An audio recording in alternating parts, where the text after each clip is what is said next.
देखो, बिल्स का बहुत बारी क्वेश्चन आता है और ये बहुत इंपॉर्टेंट है कि बिल्स का ये आपको टर्म बहुत बारी स्टेटमेंट दे देंगे और बोलेंगे अच्छा क्या ये बिल यहाँ पे लैप्स होगा, तो हम वो कंडीशंस देखते हैं कि बिल किस केस में यहाँ पे लैप्स होगा और किस केस में यहाँ पे लैप्स नहीं होगा। तो पहले हम देखते हैं कि यहाँ पे लैप्स कब नहीं होगा। तो देखो, बिल ओरिजिनेटेड इन राज्यसभा, ठीक है, और वहीं पे पेंडिंग है, तो उस केस में यहाँ पे लैप्स नहीं होगा। देखो, पहले मैं एक बेसिक चीज बताती हूँ कि होता क्या है। यहाँ पे देखो, आपको पता है कि जो राज्यसभा है, जो आपका राज्यसभा है,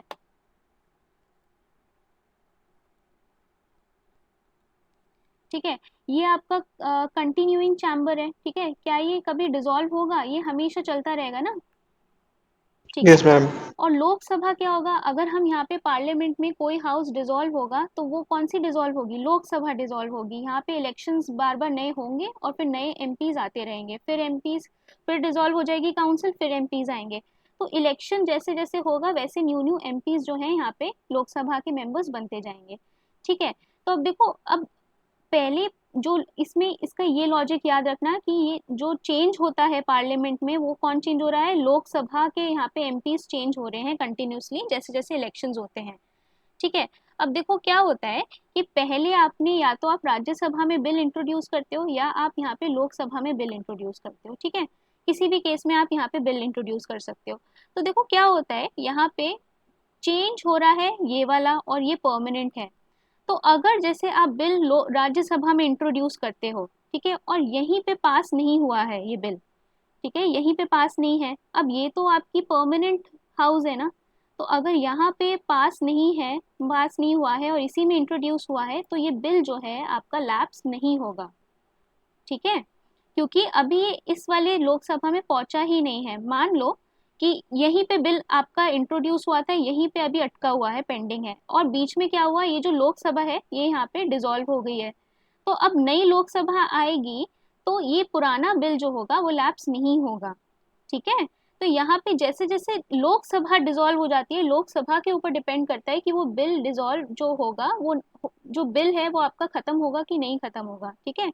अगर वो राज्यसभा तक सीमित है, लोकसभा में आया ही नहीं है, तब उस केस में ये डिसॉल्व बिल नहीं होगा, ठीक है। अब देखो दूसरा केस यस क्या है। मैम। प्रेसिडेंट, हाँ, ओके।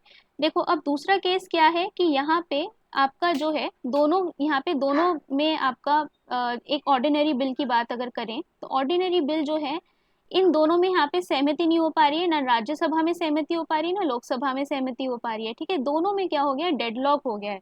अब क्या है कि आप मान लो यहाँ पे अप्रैल का महीना है, ठीक है, अप्रैल का महीना है, और अप्रैल तक यहाँ पे जो है डेडलॉक बना हुआ है दोनों के बीच में। सदन जो सदन है, ये आपके दोनों हाउसेस हैं, पास नहीं कर पा रहे हैं एक बिल, ठीक है। जब ये पास नहीं कर पा रहे हैं तो इन्होंने बोला है कि अब ठीक है, आप क्या करो, पार्लियामेंट ने, प्रेसिडेंट ने आपका क्या कर दिया, नोटिफाई कर दिया ज्वाइंट सिटिंग को कि ठीक है, डेडलॉक हो गया है, अब हम इसे पास कैसे करें। ज्वाइंट सिटिंग के लिए उसने नोटिफाई कर दिया, ठीक है। अब आपके इलेक्शंस कब हैं? इलेक्शंस आपके मान लो मई में हैं, ठीक है, नए लोकसभा के इलेक्शंस जो हैं आपके मई में हैं। और अप्रैल में ही, अप्रैल के एंड में ही यहाँ पे प्रेसिडेंट ने नोटिफाई कर दिया कि ठीक है, डेडलॉक है, तो हम यहाँ पे जो जॉइंट सिटिंग है वो रखेंगे। तो अगर यहाँ पे प्रेसिडेंट जो है वो यहाँ पे नोटिफाई कर देता है कि आप जॉइंट सिटिंग रखोगे इन दोनों को डेडलॉक के सॉल्व करने के लिए, ठीक है, और उसके बाद यहाँ पे जो है आपकी जो लोकसभा है वो डिसॉल्व हो जाती है, उस केस में भी जो बिल है यहाँ पे डिसॉल्व, बिल जो है ये यहाँ पे लैप्स नहीं होगा, ठीक है। ये सेकंड केस है,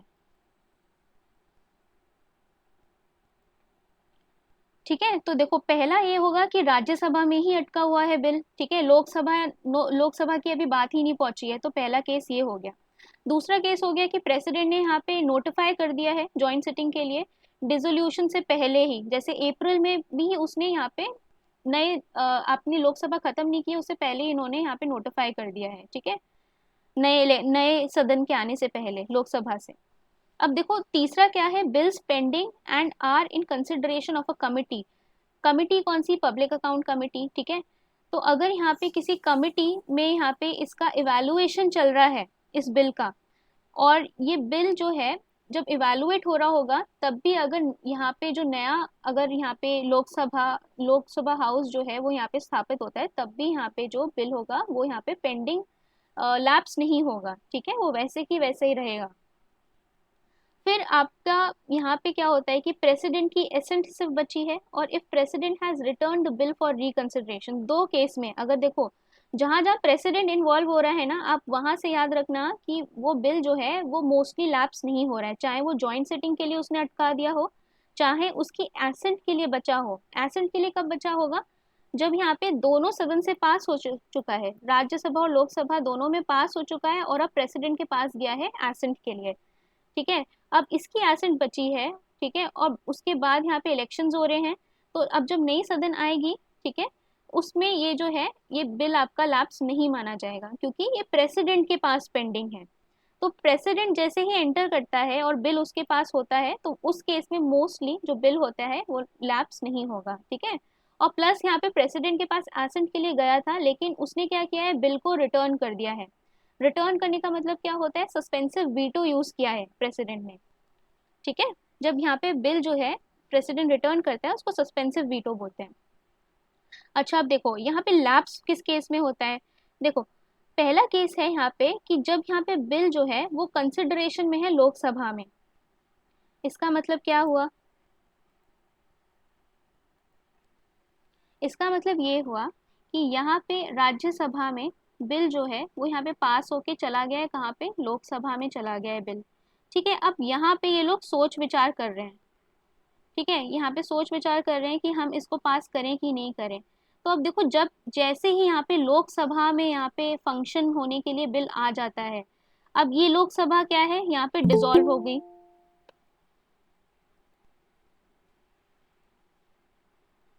ये लोकसभा जो है आपकी डिसॉल्व हो चुकी है, ठीक है। अब नए इलेक्शंस होने हैं, ये लोकसभा आपकी डिसॉल्व होगी, मान लो ये 15th लोकसभा है आपकी, ठीक है, 15th लोकसभा है, ये डिसॉल्व हो गई। अब आपकी आ चुकी है 16th लोकसभा, ठीक है। अब ये 16th वाली लोकसभा देखेगी ना नया नए तरीके से बिल, ये 15th वाली तो अब ये भैया इलेक्शन हार चुकी है, या फिर ये अब नए नए एमपीज आ चुके हैं, तो नया कानून बनेगा ना, तो पुराने बिल की अहमियत रहेगी? बिल्कुल नहीं रहेगी, ये यहाँ पे लैप्स हो जाएगा, ठीक है। समझ आया? यस लोकसभा अब मैम। नहीं आ चुकी है, ये तो देखो इसमें अगर लैप इसमें पेंडिंग है तो कोई फर्क नहीं पड़ता है, क्योंकि ये जो है कंटिन्यूइंग चैम्बर है। लेकिन लोकसभा जब नया आ जाता है और उसमें वहां पे पेंडिंग था, तो अब नया हाउस दिखेगा, ठीक है, तो उस केस में जो बिल है वो वहां पे लैप्स हो जाता है, ठीक है। लॉजिक समझ आ रहा है? लोकसभा से लॉजिक इसका याद रखना कि उस केस में यहाँ पे, ये यहाँ पे अब 15th नहीं 16th लोकसभा देखेगी, तो वहां पे ये पुराना बिल जो है ये लैप्स हो जाएगा, ठीक है। और अ, फिर यहाँ पे देखो, अगर यहाँ पे जो बिल है if passed in Lok Sabha and goes into second house and is pending there, तब भी यहाँ पे ये लैप्स होगा। क्यों लैप्स होगा? यहाँ पे देखो, इसमें कह रहे हैं कि यहाँ पे ये 15th लोकसभा थी यहाँ पे, ठीक है, 15th लोकसभा थी, यहाँ पे इन्होंने एक बिल रखा था, वो बिल जो है यहाँ पे पास हो गया और फिर वो वहां पे राज्यसभा में चला गया, ठीक है। राज्यसभा में अभी ये पेंडिंग है, ठीक है। तो देखो, राज्यसभा तो कंटिन्यूइंग चैम्बर है, अब यहाँ पे इलेक्शंस हो गए, आपकी 16th लोकसभा आ गई, ठीक है, लेकिन क्या ये मान्य रहेगा ये बिल?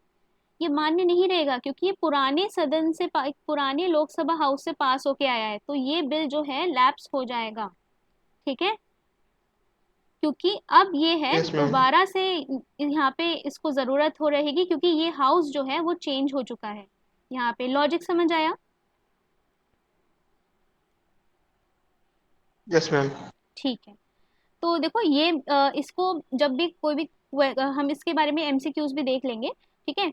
तो ऐसा कुछ यहाँ पे लॉजिक आपको अगर समझ आए कि लोकसभा है बीच में बदल जा रही है, डिसॉल्व हो गई है, और वो बिल जो था वो पुरानी लोकसभा में पास हुआ था, ठीक है, तो उस केस में जो है आपका बिल जो है वो लैप्स हो जाता है, क्योंकि अब नई तरीके से नई वाला जो लोकसभा है वो बिल दिखेगा, ठीक है।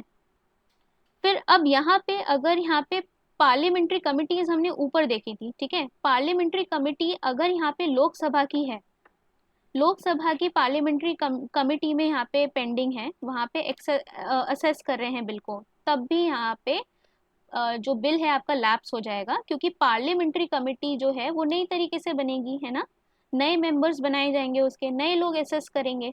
तो जब नई लोकसभा आएगी तो नया नए उससे यहाँ पे अगर पुरानी पार्लियामेंट्री कमेटी में यहाँ पे पेंडिंग है तो वहाँ पे भी लैप्स हो जाएगा।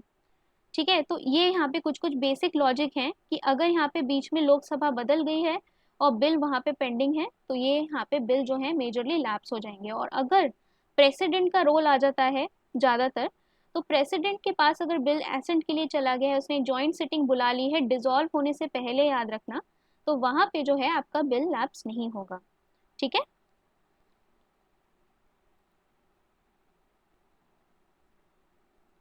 क्लियर हो गया सबको ये?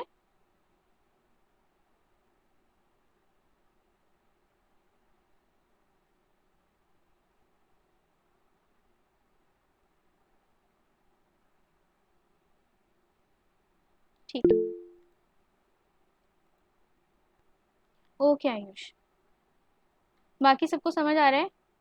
आयुष, आयुष को तो आ रहा है, Sakshi, Ashwini, Devanshi, Anshu? Yes ma'am. Okay okay okay, ठीक है, थोड़ा सा ये यस मैम। कॉम्प्लिकेटेड है, फोकस होके सुनना, ठीक है।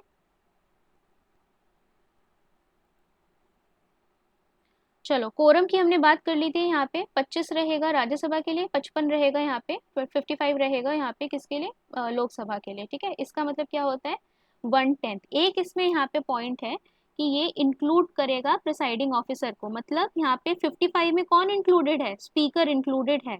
ठीक है, 54+1 कौन है यहाँ पे, स्पीकर। ठीक है, और यहाँ पे कौन है, 24+1 कौन है यहाँ पे, चेयरमैन। ठीक है, ये याद रखना। बहुत बारी पूछता है कि जो आपका कोरम होता है that is excluding the presiding officer, तो ये हमेशा इंक्लूड करेगा प्रिसाइडिंग ऑफिसर को, स्पीकर को या चेयरमैन को। ठीक है, फिर हम देखते हैं यहाँ पे लैंग्वेज इन द पार्लियामेंट। देखो, लैंग्वेज आपका दे रखा है यहाँ पे आर्टिकल 120 में दे रखा है। कॉन्स्टिट्यूशन ने यहाँ पे बताया है कि आप यहाँ पे हिंदी यूज कर सकते हो और आप यहाँ पे इंग्लिश यूज कर सकते हो। ठीक है, अभी इंग्लिश वाला जो प्रोविजन था ये आपका एक्सपायर होने वाला था 15 साल में। ठीक है, कि 15 साल बाद आप इसको बंद कर देना, मतलब 1965 में जो आपका इंग्लिश था उसका यूसेज बंद होने वाला था। ठीक है, तो ये क्या हुआ, ये फिलहाल अब इतनी आपका कन्वीनियंस रहती है इंग्लिश में, क्योंकि हिंदी में ऑब्वियसली आपका साउथ में प्रोटेस्ट हो जाएगा हिंदी में अगर आप यूज करेंगे, तो इंग्लिश जो है यहाँ पे ओरिजिनली किसी से एसोसिएटेड नहीं थी, तो obviously it is more convenient कि आपका बिजनेस जो रहेगा वो इंग्लिश में रहेगा, तो इसको फिर यहाँ पे एक्सटेंड कर दिया गया। ठीक है, यहाँ पे इन्होंने ऑफिशियल लैंग्वेज एक्ट लाया 1963, तो ये यहाँ पे इंग्लिश जो है उसके बाद से इस वाले एक्ट के थ्रू हिंदी के साथ कंटिन्यूड हो गया। याद रखना, ओरिजिनली कॉन्स्टिट्यूशन ने प्रोवाइड सिर्फ जो किया था वो यहाँ पे 1965 तक प्रोवाइड किया था। ठीक है, अब देखो यहाँ पे एक प्रिसाइडिंग ऑफिसर के पास पावर होती है कि वो यहाँ पे परमिट कर सकता है एमपी को, जैसे अगर आपको यहाँ पे तेलुगु में यहाँ पे बोलना है, ठीक है, तेलुगु में आपको हाउस को एड्रेस करना है, तो जो आपका प्रिसाइडिंग ऑफिसर है वो यहाँ पे परमिट कर सकता है। ठीक है, हाउस में किसी भी लैंग्वेज को।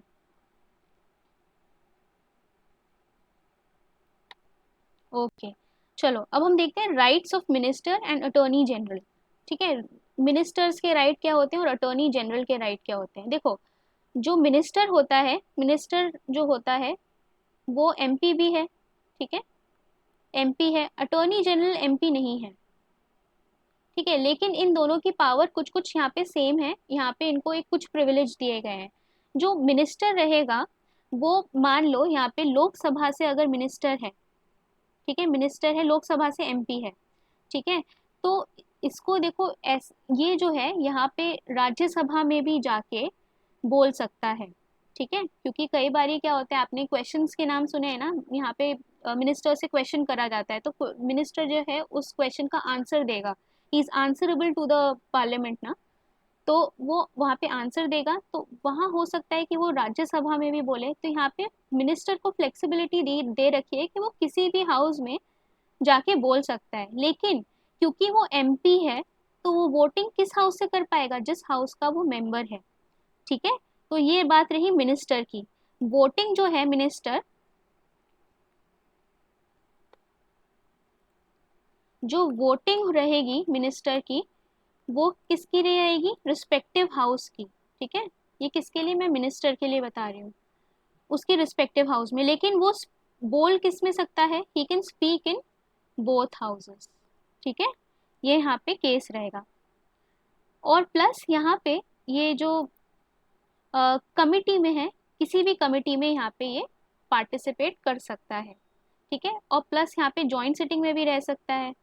ठीक है, अब देखो यहाँ पे आपका क्या है, इसके लिए क्या है, अटॉर्नी जनरल का क्या है। अटॉर्नी जनरल जो है, कई बारी पूछते हैं कि इसकी यहाँ पे पावर क्या है, इसकी यहाँ पे प्रिविलेजेस क्या है। तो देखो ये ना, यहाँ पे हाउस में जाके ये बैठ सकता है, और ये हाउस में जाके बैठ सकता है। ठीक है, और वहाँ पे प्रेजेंट हो सकता है अटॉर्नी जनरल। ठीक है, और प्लस आपकी जो पार्लियामेंट्री कमिटीज होती हैं, वहाँ पे भी जाके अटॉर्नी जनरल अटेंड कर सकता है। ठीक है, और लेकिन अटॉर्नी जनरल क्योंकि एमपी नहीं है, तो क्या ये वोट कर पाएगा, he is not the MP. No ma'am. तो ये वोट यहाँ पे नहीं कर पाएगा, लेकिन यहाँ पे प्रेजेंट हो सकता है, वो बोल भी सकता है, डिस्कस भी कर सकता है। तो ऐसी सुपरफिशियली जो चीज़ें हैं वो इसके पास हैं, कि ठीक है भाई आओ, आप बैठो, आराम से डिस्कस करो और जाओ। लेकिन वोटिंग पावर जो रहेगी, वो ऑब्वियसली जो मेंबर रहेगा हाउस का, उसकी वही रहेगी, उसी की रहेगी।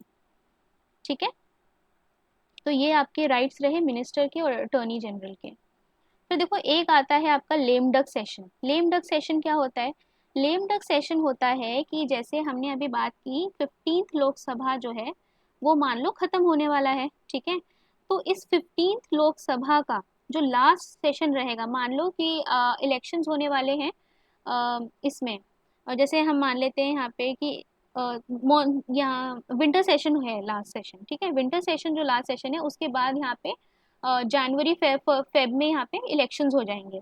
तो विंटर सेशन लास्ट हो गया है ना, तो जो विंटर सेशन जो होगा वो क्या कहलाएगा, लेम डक सेशन। ठीक है, फेयरवेल सेशन आप कह सकते हो, उस लोकसभा का अंतिम सेशन।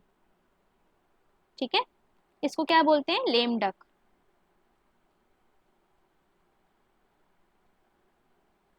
और प्लस यहाँ पे लेम डक्स कौन कहलाते हैं, लेम डक्स वो होते हैं who could not get reelected to the new Lok Sabha. ठीक है, तो यहाँ पे सेशन किसको बोलते हैं, जो लास्ट सेशन है। और लेम डक किसे बोलते हैं, जो भाई अब दोबारा से इलेक्ट नहीं हो पा रहा है नए लोकसभा में। 15 लोकसभा, जो 15th लोकसभा का एमपी है, लेकिन वो यहाँ पे 16th लोकसभा में एमपी नहीं बन पाया, तो उन एमपीज को हम लेम डक्स बोलते हैं। ठीक है, lame duck yes session ma'am. याद रखना, अलग अलग टर्म है, डक्स अलग है, सेशन अलग है, सेशन लास्ट आखिरी सेशन को बोलते हैं। तो देखो अगर हम डिवाइसेस की बात करें, तो यहाँ पे आपके पार्लियामेंट्री डिवाइसेस क्या क्या हैं।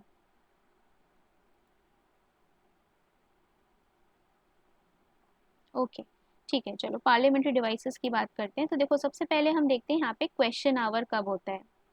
क्वेश्चन आवर जो होता है आपका, ये पहली बात तो देखो, ये रूल बुक में मेंशन्ड है। जो भी यहाँ पे लोकसभा की रूल बुक होगी या राज्यसभा की रूल बुक होगी, उनमें आपको यहाँ पे क्वेश्चन आवर मिलता है। ठीक है, अब देखो तीन टाइप के क्वेश्चंस होते हैं। तीन टाइप के क्वेश्चंस कौन से होते हैं यहाँ पे, देखो पहला यहाँ पे क्वेश्चन जो होता है, यहाँ पे स्टार्ड क्वेश्चन होता है। ठीक है, स्टार्ड क्वेश्चन मतलब उस पे स्टार बना हुआ टाइप का होता है, एस्ट्रिक होता है उस पे। अब इस स्टार्ट क्वेश्चन के लिए आपको क्या होता है, यहाँ पे कोई भी यहाँ पे एमपी जो है अपने मिनिस्टर से सवाल पूछ सकता है। ठीक है, तो वो यहाँ पे क्या करता है, इससे सवाल पूछता है, और अगर स्टार्ट क्वेश्चन है तो इसका आपको ओरल जवाब देना पड़ेगा। जो सदन में खड़े होके मिनिस्टर्स जवाब देते हैं ना, कि हमसे ये क्वेश्चन करा गया था, तो वो इस स्टार्ट क्वेश्चन का जवाब देते हैं, इसका ओरल आंसर चाहिए होता है। इसीलिए यहाँ पे सप्लीमेंट्री क्वेश्चन जो है वो फॉलो अप होता है। सप्लीमेंट्री मतलब एक के साथ एक फ्री टाइप, आप एक क्वेश्चन और पूछ सकते हो। मतलब अब मिनिस्टर, आप मान लो जैसे पीयूष गोयल हैं, पीयूष गोयल को यहाँ पे कोई क्वेश्चन पूछा गया उनकी पोर्टफोलियो से। ठीक है, तो जब वो आंसर कर रहे होंगे, तो ऑब्वियसली वो लाइव आंसर कर रहे हैं, जैसे मैं आप लाइव क्वेश्चन यहाँ पे क्लास अटेंड कर रहे हो, तो आप मुझसे सप्लीमेंट्री क्वेश्चंस पूछ सकते हो ना।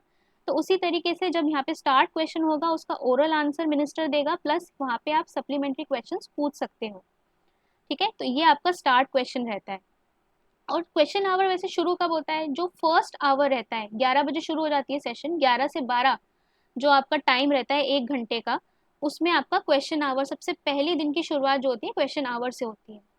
ठीक है, अब देखो दूसरे टाइप के क्वेश्चंस क्या होते हैं, आपके अनस्टार्ट क्वेश्चंस होते हैं। ये वो क्वेश्चंस होते हैं, ठीक है, जिसमें आपको रिटन आंसर देने होते हैं। अब आपने क्वेश्चन जो है सबमिट कर दिया है, तो आप इसमें सप्लीमेंट्री क्वेश्चन कैसे पूछ सकते हो? आप सप्लीमेंट्री नहीं पूछ सकते हो, एक बारी में जो भर दिया वो भर दिया ना। तो यहाँ पे सप्लीमेंट्री क्वेश्चंस नहीं रहते हैं, प्लस यहाँ पे रिटन आंसर देगा यहाँ पे। ठीक है, तो वो जैसे भी कभी आपको टाइम मिले तो यहाँ पे राज्यसभा का फंक्शनिंग देखा करो चैनल पे। तो वो लोग आपको सारे क्वेश्चंस बताते हैं कि इस सेशन में कौन से क्वेश्चंस पूछे गए थे और इसके क्या जवाब दिए। तो सेक्रेटेरिएट जो है, मतलब उसके बिहाफ पे, मिनिस्टर के बिहाफ पे यहाँ पे रिटन आंसर्स जो है वो देता है। ठीक है, अब देखो शॉर्ट नोटिस क्वेश्चन क्या होता है। दो क्वेश्चन हो गए, स्टार्ट हो गया, अनस्टार्ट हो गया। अब शॉर्ट नोटिस क्वेश्चन क्या होता है? शॉर्ट नोटिस क्वेश्चन जो होता है, one that is asked by giving a notice of less than 10 years। अगर 10 दिन से, शॉर्ट नोटिस से ही पता चल रहा है ना कि आपने 10 दिन से कम में ये सवाल पूछा है। ठीक है, तो ये भी जो है यहाँ पे ओरली आंसर करेगा। ठीक है, 10 दिन से कम समय दिया है, नोटिस दिया है आपने उस मिनिस्टर को, और यहाँ पे आपको ओरल क्वेश्चन की जरूरत, आपको ओरली आंसर करना पड़ेगा ये। ठीक है,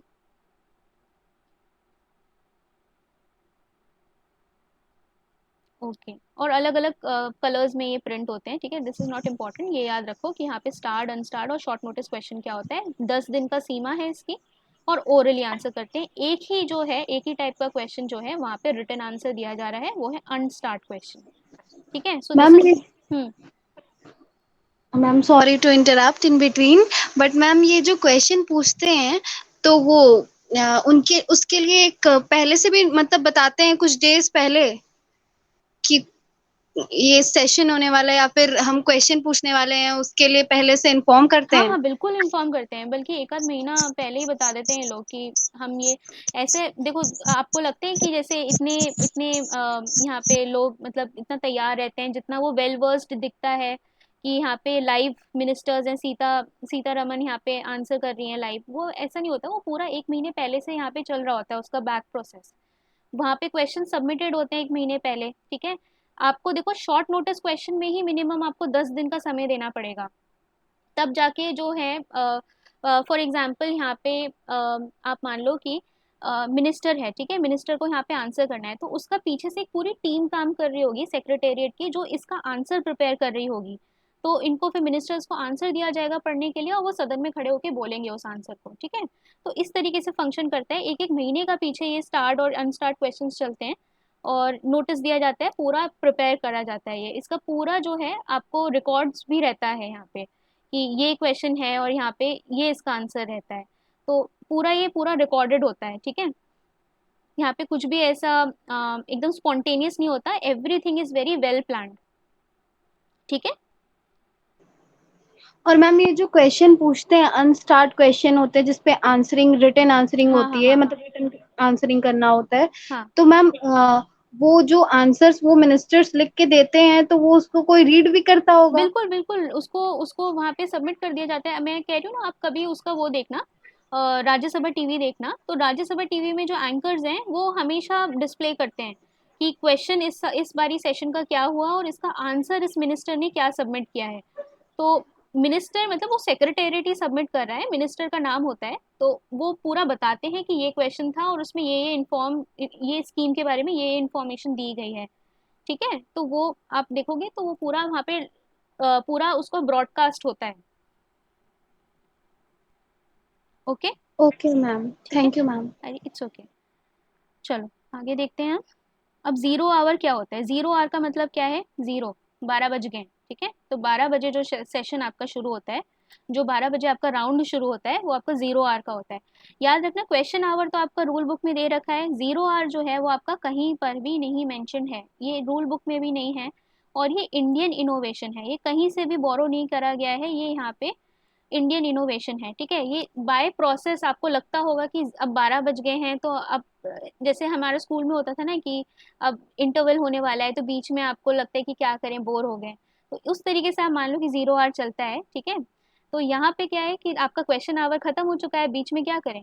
तो बीच में क्या करते हैं, यहाँ पे बिना प्रायर नोटिस के अगर आपको कुछ भी डिस्कशन करना है, चिट चैट करना है, या आपको कुछ यहाँ पे डिस्कशन करना है इस आवर में, तो उसको जीरो आवर बोलते हैं। 0 आवर इसलिए है क्योंकि ये 12 बजे से 1 बजे तक चलता है, इंटरवल तक। ठीक है। चाहूंगा हम्म। मैम, ये जो लोकसभा टीवी है और जो राज्यसभा टीवी है मैम, दोनों को मर्ज करके वो हाँ संसद संसद टीवी टीवी हो बनाया गया गया है। है। हाँ पहले तो वो दोनों अलग अलग थे, अब तो संसद टीवी हो गए हैं। देखना कभी समय मिलेगा तो अब फंक्शनिंग तो सेम ही रहेगी ना उन दोनों की। Yes ma'am. ठीक है।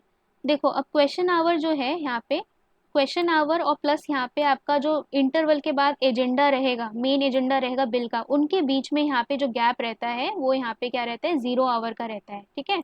कितना, 12 से 1 बजे तक।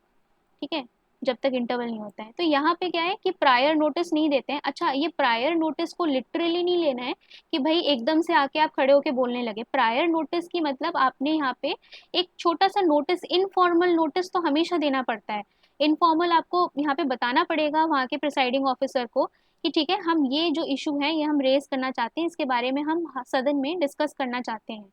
ठीक है। तो फिर एक आपको यहाँ पे इस सेंटेंस को लिटरली नहीं लेना है कि raise matter without the prior notice.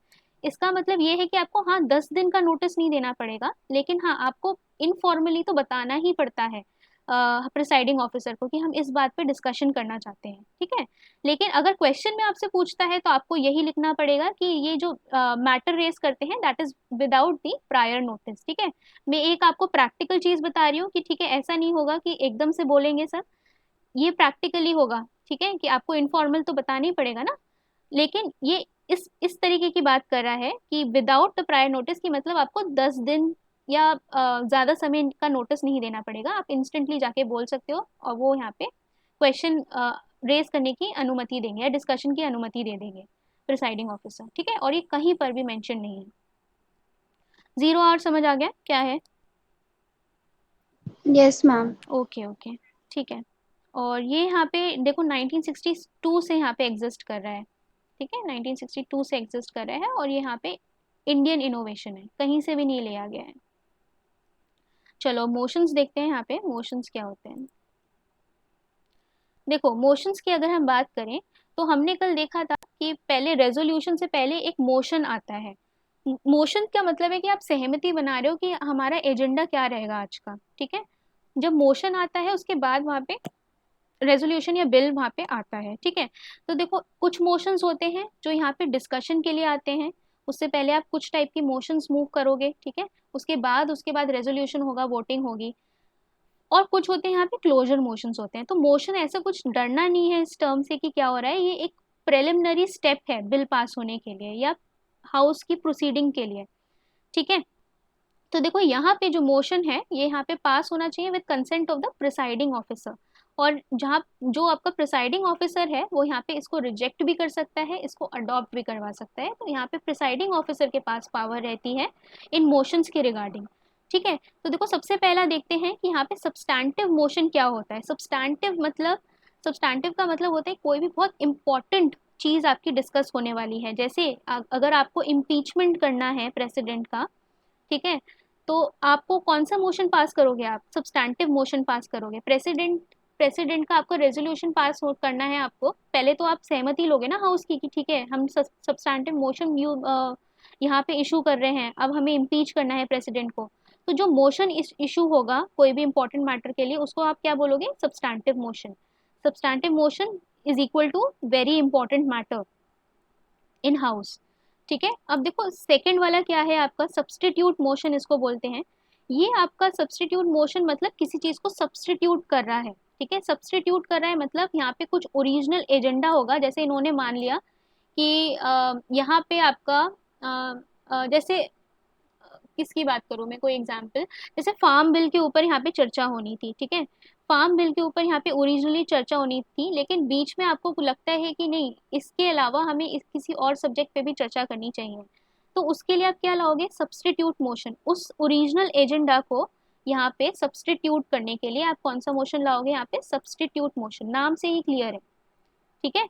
Substantive का मतलब भी इम्पोर्टेंस ही होता है ना, important thing, something very substantive. तो इससे याद रखना, इसके मीनिंग से ही समझ आ रहा है कि something very important has to be discussed. फिर देखो सब्सिडियरी मोशन, सब्सिडियरी मोशन जो होते हैं वो 3 प्रकार के होते हैं। ठीक है। तीन प्रकार के, सबसे पहला आपका आता है एंसिलरी मोशन, मतलब आपको जब यहाँ पे सदन का रेगुलर बिजनेस जब चलाना होता है, ठीक है, नॉर्मल बिल पास करना है, आपको यूजुअल वाला काम करना है, ठीक है, पेंडिंग काम आप कर रहे हो, तो उस केस में जो नॉर्मल आपका मोशन रहेगा वो सब्सिडरी मोशन में कौन सा रहेगा, एंसिलरी टाइप का मोशन रहेगा। फिर सुपर सीडिंग यहाँ पे है, जब आपको पूरा इंटायरली इशू ही स्किप करना है, आपको उसके ऊपर अब डिस्कस ही नहीं करना है, इसको स्किप करना है, तो आप सुपर सीड कर रहे हो, ठीक है, तो ये आपका क्या रहेगा, सुपर सीडिंग मोशन रहेगा। फिर आपका अमेंडमेंट वाला सब्सिडरी मोशन, ये क्या रहेगा, substitute a part of original motion, कुछ जो है उसको सब्सटीट्यूट कर देगा। देखो यहाँ पे देखते हैं, ठीक है, इट सीक्स टू मॉडिफाई और substitute any part of the original motion, ठीक है, जो भी आपका फार्म बिल पे अगर चर्चा होने वाली थी, तो उसका अगर कुछ पार्ट को यहाँ पे सब्सटीट्यूट करता है, अमेंडमेंट का मतलब क्या होता है, आपका कुछ मॉडिफाई करना, ठीक है, कि अब हमें फार्म बिल के प्रोड्यूसर ऑर्गेनाइजेशन के ऊपर चर्चा करनी है, तो उसमें अगर आप कुछ यहाँ पे मॉडिफाई कर रहे हो डिस्कशन में, तो यहाँ पे अमेंडमेंट वाला सब्सिडरी मोशन अडॉप्ट होगा, ठीक है, ये सारे मोशन समझ आ गए। ये यहाँ पे बिजनेस के लिए हो रहे हैं, नॉर्मल बिजनेस कंडक्ट कराने के लिए, ठीक है, शुरू कराने के लिए कोई चीज, क्लियर है यहाँ पे। चलो अब हम देखते हैं, यहाँ पे आवाज आ रही है, yes ma'am. Okay, yes ma'am. Okay okay, चलो देखो अब देखते हैं क्लोजर मोशन, देखते हैं अब क्लोजर मोशन आपका इसका टर्म से समझ आ रहा है, अब हमारी चर्चा वर्चा सब हो चुकी है, अब हमें यहाँ पे काम खत्म करना है। तो देखो क्लोजर मोशन किस टाइप के होंगे, अलग अलग टाइप से आप चीजों को क्लोज करोगे। देखो सबसे पहले आपका आता है सिंपल क्लोजर, सिंपल क्लोजर में आप किसकी बात करोगे, यहाँ पे अब आपने इसके ऊपर चर्चा काफी कर ली है, अब हम इससे ज्यादा अब हम थक चुके हैं, अब नहीं करनी हमें चर्चा इसके ऊपर काफी। अब इसको आप जब इसको यहाँ पे वोटिंग के लिए लाओगे, वोटिंग पे लाने से पहले आप क्या करोगे, यहाँ पे सिंपल क्लोजर वाला मोशन पास कर दोगे, इस पे सब यस यस यस बोलेंगे, यस बोलेंगे, फिर उसके बाद क्या होगा, ये यहाँ पे जो आपका बिल है वो वोटिंग पर डाल दिया जाएगा।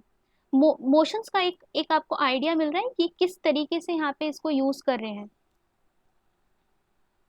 क्या काम है मोशंस का। एक बारी हम बिजनेस कंडक्ट कराने से एक एक तरीके का परमिशन है ये, ठीक है, सहमति ले रहे हैं, हर उसकी कंसेंट ले रहे हैं, तो उसका एक फॉर्मल डिवाइस है, उसे यहाँ पे मोशन बोल रहे हैं। फिर देखो सिंपल मोशन से आपने डिस्कशन को यहाँ पे खत्म हो गया है और आप वोट पर डाल रहे हैं, तो ये आपका सिंपल क्लोजर होगा। फिर यहाँ पे क्लोजर बाय कंपार्टमेंट, कभी कभी क्या होता है कि ये जो आपने है बहुत रेजोल्यूशन जो होते हैं, जो बहुत लंबे वाले रेजोल्यूशन होते हैं, उनको क्या करते हैं एक साथ ग्रुप कर देते हैं समय बचाने के लिए, ठीक है, और उसको यहाँ पे समय बचाने के लिए ग्रुप कर देते हैं, और फिर यहाँ पे डिबेट, यहाँ पे इसको फिर वोटिंग पर डाल देते हैं, ठीक है। तो मतलब लेंदी वाले जो आपके रेजोल्यूशंस हैं, ठीक है, उसको यहाँ पे एक साथ क्लब किया, उसके ऊपर एक साथ चर्चा कर ली, और फिर उसको यहाँ पे उसको पूरा यहाँ पे कंप्लीट क्या कहते हैं, वोटिंग पूरा इकट्ठा यहाँ पे वोटिंग पे डाल दिया, ठीक है। मतलब सिंप्लीफाई करने के लिए अब आपने क्या किया, ग्रुप कर दिए, सबको एक साथ ला दिए, ठीक है, 4-5 बिल थे या जैसे भी थे, उन सबको एक साथ लाके कंसोलिडेट करके आपने सब पे वोटिंग करा दी। तो ये आपका कंपार्टमेंट, क्लोजर बाय कंपार्टमेंट हो गया। अच्छा कैंगरू क्लोजर क्या हुआ, कैंगरू क्लोजर, कैंगरू का मतलब क्या होता है, जो उछलता है, ठीक है। तो इसमें क्या करते हो आप, इसमें इंपॉर्टेंट क्लॉजेस लेते हो, बाकी सबको आप स्किप कर देते हो, सिर्फ ऐसे जंप कर रहे हो आप, ठीक है, जैसे हम न्यूज़पेपर पढ़ते हैं ना कि एकदम हमने हेडलाइंस पढ़ ली, इंपॉर्टेंट वाली पढ़ ली, ठीक है, तो वैसे ही यहाँ पे कैंगरू क्लोजर जो है, यहाँ पे इंपॉर्टेंट क्लॉजेस आप ले लोगे उस बिल के, डिस्कस कर लोगे, बाकी सबको आप वोट पे डाल दोगे, ठीक है, स्किप कर दोगे आप इसमें। गिलेटिन यहाँ पे क्या होता है, गिलेटिन आपने फ्रेंच रिवॉल्यूशन के टाइम पे सुना है, जो ऐसे करके जिससे गर्दन काटते थे, है ना, ये बंदा होता था उसको ऐसे करके गिरा देते थे, वो उसको गिलेटिन बोलते थे, फ्रेंच रिवॉल्यूशन के टाइम पे सुना है ना, जब नेशनल असेंबली वहां पे होती है, ओके। तो फिर यहाँ पे गिलेटिन क्लोजर का मतलब यही है कि अब यहाँ पे आपने इसको अनडिस जो इसके समय की कमी की वजह से आपने क्या किया, अनडिस्कस्ड क्लॉजेस जो हैं यहाँ पे वोटिंग पे डाल दिए। यहाँ पे एक डिस्कस किया, दो डिस्कस किया, ठीक है, तीन हम नहीं कर पाए, तो चलो कोई बात नहीं, इस तीसरे वाले क्लॉज को आपने क्या किया, वोटिंग पे डाल दिया, क्योंकि अब समय नहीं बचा, ठीक है, डिस्कशन का टाइम खत्म हो चुका है। तो इसको हम क्या बोलते हैं, इसको हमने इसकी गर्दन काट दी, हमने इसका गिलेटिन कर दिया, ऐसे याद रख लो, और फिर हमने इसको वोटिंग पे डाल दिया।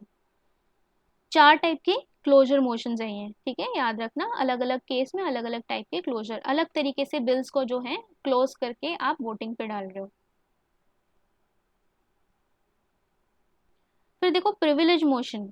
प्रिविलेज मोशन कब होता है, सारे पार्ले सब एमपीज के यहाँ पे एक प्रिविलेज होता है ना, प्रिविलेज जब ब्रीच होता है, जब यहाँ पे इसका ब्रीच होता है तो आपके एमपी ब्रीच करते हैं प्रिविलेज को, तो यहाँ पे प्रिविलेज मोशन जो है मूव करा जाता है, ठीक है, पार्लियामेंट्री प्रिविलेजेस। अच्छा, इसमें क्या है कि जैसे अगर मिनिस्टर, आपने हमने देखा था ना यहाँ पे जो स्टार्ट क्वेश्चन थे, स्टार्ट क्वेश्चन में यहाँ पे जो मिनिस्टर ने है गलत यहाँ पे फैक्ट प्रेजेंट कर दिया है, वो जब यहाँ पे आंसर कर रहा था, या चलो अनस्टार्ट क्वेश्चन में भी यहाँ पे आपके पास सदन में गलत फैक्ट्स उसने प्रेजेंट किए हैं, ठीक है, तब क्या होता है, आपने अपनी पार्लियामेंट्री प्रिविलेज का आपने मिसयूज किया है, ब्रीच किया है, क्योंकि आप उस पोर्टफोलियो के मिनिस्टर हो, you are accountable to people, you are responsible to the people, तो उस केस में आपका जो है, ये आप गलत फैक्ट और डेटा नहीं प्रोवाइड कर सकते हो। अगर आपने ऐसा किया तो आपके खिलाफ, एमपी के खिलाफ कौन सा मोशन मूव होगा, प्रिविलेज मोशन, क्योंकि आप यहाँ पे प्रिविलेज मूव मिसयूज कर रहे हो, ठीक है।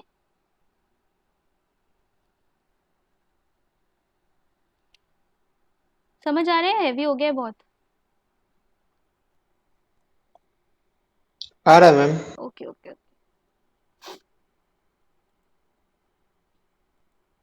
ठीक है, बोर हो जाओ तो मुझे बता देना, ठीक है, मैं एंड कर दूंगी क्लास, शर्माना मत। और जितना भी पढ़ोगे उतना ध्यान से पढ़ना, ठीक है। कॉलिंग अटेंशन मोशन जो है यहाँ पे क्या रहेगा, कॉलिंग अटेंशन मतलब आप अटेंशन बुला रहे हो, यहाँ पे किसका अटेंशन बुलाओगे, आप मिनिस्टर का अटेंशन बुलाओगे किसी अर्जेंट मैटर, पब्लिक इंपॉर्टेंस के लिए, एकदम से जैसे नेशनल सिक्योरिटी की बात हो गई, ठीक है, तो आप चाहते हो कि यहाँ पे जैसे यहाँ पे जो एलएसी का कॉन्फ्लिक्ट था, जो डिस्प्यूट था, वो आपको फटाफट डिस्कस करना है, हाउस जो है आपका सेशन में है, तो आप डिफेंस मिनिस्टर को बोलोगे कि भाई ये वाला जो है फटाफट डिस्कस कर लो, तो उस केस में आप मोशन कौन सा, सहमति कौन सी लोगे, यहाँ पे फॉर्मल सहमति किसकी लोगे, यहाँ पे उस मोशन को जो बोलेंगे कॉलिंग अटेंशन मोशन बोलेंगे, ठीक है, कि आपको अर्जेंट मैटर, पब्लिक इंपॉर्टेंस की डिस्कस करनी है हाउस में, ठीक है, तो उस केस में आपका कॉलिंग अटेंशन मोशन हो जाएगा। ये भी जो है आपका इंडियन इनोवेशन है, किसकी तरह, जीरो आवर की तरह, ठीक है, लेकिन यहाँ पे ये जो है इसमें डिफरेंस क्या है कि जीरो आर जो है वो कहीं पे भी मेंशन नहीं है, हालांकि ये इंडियन इनोवेशन है कॉलिंग अटेंशन मोशन, लेकिन ये यहाँ पे रूल्स ऑफ प्रोसीजर में मेंशन्ड है, ठीक है। अब देखो एडजर्नमेंट होता है और एक एडजर्नमेंट मोशन होता है, दोनों में कंफ्यूजन नहीं होना चाहिए, एडजर्नमेंट अलग है और एडजर्नमेंट का मोशन अलग है, ये एक्स्ट्रा ऑर्डिनरी डिवाइस है, और ये किसके पास है, सिर्फ लोकसभा के पास है। अगर हम बात करें राज्यसभा के पास है तो याद रखना एडजर्नमेंट मोशन सिर्फ लोकसभा के पास है। ये यहाँ पे हमें पॉज से कंफ्यूज नहीं करना है, जो हम एडजर्नमेंट हमने देखा था ना कि जैसे हमारा जो पूरा प्रोसेस था वो यहाँ पे अगले दिन के लिए, या जब भी स्पीकर बोलते था पॉज होने के लिए, रिज्यूम होने के लिए रुक जाता था, वो अगले दिन से करेंगे काम, ये वो नहीं है, ठीक है, ये मोशन है। 50 मेंबर की यहाँ पे सहमति चाहिए होती है तभी ये मूव होता है, ठीक है, एडमिट होता है, और ये यहाँ पे अटेंशन ड्रॉ करने के लिए होता है, सेम यहाँ पे अटेंशन, कॉलिंग अटेंशन में भी ड्रॉ कर रहे हैं। अब इसमें क्या है कि अर्जेंट मैटर है, not more than one matter, not not which is under adjudication of the court, इसमें भी आप एडजर्नमेंट मोशन में भी क्या कर रहे हो, बहुत इंपॉर्टेंट मैटर जो है उसको डिस्कस करने के लिए यहाँ पे एडजर्नमेंट मोशन पास कर रहे हो, ठीक है, यहाँ पे, ठीक है, तो इसकी वजह से क्या होता है, यहाँ पे जो नॉर्मल बिजनेस होता है वो हाउस का यहाँ पे रुक जाता है, इसीलिए इसको एक्स्ट्रा ऑर्डिनरी डिवाइस बोलते हैं, ठीक है। तो यहाँ पे देखो, right to move motion of an adjournment of the business of house is subjected to following restrictions, एक तो यहाँ पे ये जो मैटर रेस करना चाहिए ये बहुत ही इम्पॉर्टेंट होना चाहिए, पब्लिक इंपॉर्टेंस रखनी चाहिए मैटर का, और प्लस यहाँ पे एक ही मैटर होना चाहिए, अगर आपको चाइना से रिलेटेड बात करनी है तो चाइना से ही रिलेटेड बात होनी चाहिए, ठीक है, प्लस यहाँ पे इसमें जो मैटर्स हैं वो जनरल उसमें फ्रेम नहीं होने चाहिए, ठीक है। रिस्ट्रिक्टेड मैटर्स ही यहाँ पे देख सकते हो आप। और यहाँ पे it should not raise a question of privilege. Privilege का हमने बात किया था ना कि यहाँ पे गलत फैक्ट्स दे दिए थे, उसकी यहाँ पे बात नहीं होनी है, ठीक है। और it should not revive the discussion on the matter that has been discussed in the same session. Simple बात है कि यहाँ पे अर्जेंसी की बात कर रहे हो एडजर्नमेंट मोशन में, तो डुप्लीकेशन नहीं होना चाहिए, सेम रेपिटेटिव बात नहीं होनी चाहिए, सीधा एक मुद्दा जो आपको डिस्कस करना है उस पे आओ, ठीक है। कोई बकवास नहीं, सीधे जो आपको डिस्कस करना है उसी पे सीधे सीधे मुद्दे पे आओ, बस इसका यही मतलब है यहाँ पे इसका एडजर्नमेंट मोशन का, ठीक है। अगर हम बात करें इन दोनों को कंपेयर करें, कॉलिंग अटेंशन मोशन और एडजर्नमेंट मोशन को, दोनों में पब्लिक इंपॉर्टेंस की बात हो रही है, लेकिन जो सबसे ज्यादा यहाँ पे मतलब क्रिटिकल जो इशू रहेगा डिस्कशन के लिए, ये फिर भी जनरलाइज्ड हो जाएगा कॉलिंग अटेंशन की आपको, हाँ ठीक है, आपको यहाँ पे मुद्दा रेज करना है, लेकिन उतना वहाँ पे नहीं रहेगा। एडजर्नमेंट मोशन जो है वो थोड़ा और क्रिटिकली डिस्कस करेगा। फिर देखो यहाँ पे it it should not raise any question that can be raised on the distinct motion, ठीक है। यहाँ पे अगर और कहीं आप रेज कर सकते हो तो वहां पे यहाँ पे समय बर्बाद नहीं करना है, ओके। फिर देखो यहाँ पे देखते हैं नो कॉन्फिडेंस मोशन, ये आपने सुना है भाई, ये तो बहुत ही इंपॉर्टेंट होता है ना, हर हर बारी ये लोग रेज करते रहते हैं ऑपोजिशन पार्टी वाले। तो देखो आपको पता है कि आर्टिकल 17 में लिखा है collective responsibility, MP swim and sink together, मतलब तैरते भी एक साथ हैं, डूबते भी एक साथ हैं, ठीक है। Which is article 75 collective responsibility. अगर एक यहाँ पे आपका जो आपका पीएम गया तो पूरा काउंसिल चला जाता है, ठीक है। तो देखो नो कॉन्फिडेंस मोशन क्या होता है, सबसे पहले तो यहाँ पे लोकसभा में ये मूव होता है, ठीक है। आर्टिकल 75 हमें पता है, ठीक है। और ये यहाँ पे आपको पता है कि जो काउंसिल ऑफ मिनिस्टर्स हैं, क्या ये पार्लियामेंट के लिए रिस्पॉन्सिबल होते हैं? आंसरेबल किसके लिए होंगे? ये लोकसभा के लिए होंगे, ठीक है। तो अगर क्वेश्चन में पूछे कि ये कलेक्टिवली रिस्पॉन्सिबल हैं टू द पार्लियामेंट, तो वो गलत होगा, they are collectively responsible to which house? To Lok Sabha, ठीक है, लोकसभा। बिल्कुल। तो in other words the Lok sabha can remove the ministry from office by passing a no confidence motion. The motion needs the support of 50 members, ठीक है। तो यहाँ पे अगर एक बंदा जो है अगर आपका गया तो पूरा सदन जो है आपको यहाँ पे रिजाइन करना पड़ेगा, ठीक है, अगर ये पास हो जाता है। 50 मेंबर्स की यहाँ पे आपको सहमति चाहिए होती है, ठीक है।